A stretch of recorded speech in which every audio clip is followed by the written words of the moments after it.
Hebrews 13:5 through 6 says, "Let your conversation be without covetousness." I hope I pronounced that correctly.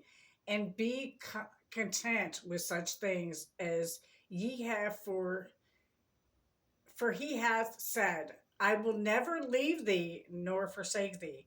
So, what we may boldly say, "The Lord is my helper, and I will not fear what men shall do unto me."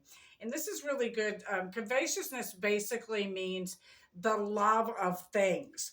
So, you're not supposed to have a love of things. You're supposed to love God and honor Jesus, knowing that we're not supposed to fear what men had the potential to do to us in the flesh, knowing that in the end, that even no matter what harm they bring to us as men, that God in the end will bring us home, and knowing that and having faith in that, instead of loving things and putting things of value and priority in your life rather than worshiping God. Because when you put things above God, you're worshiping things, you're not worshiping God.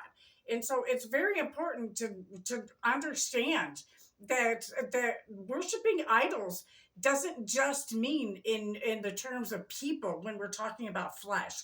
It also represents possessions, things that like cars, houses, real estate, money in the bank, those types of things. When you put those things of value over God, you're worshiping idols. So it's very important to have an understanding for this. And a lot of people don't tell you in retrospect. This is one of the things that they talk about when they talk about not just fasting of food. You're supposed to fast of things as well, like habits, in order for them to not be habits. There's good habits to have, but even in those good habits, you can have gluttony, which is a form of worshiping false idols. So remember this: gluttony, when you practice gluttony, people don't realize that in the same form, there's people that, and God looks at it like that. God looks at it like worshiping that thing that you're overusing and abusing. And that itself is a sin.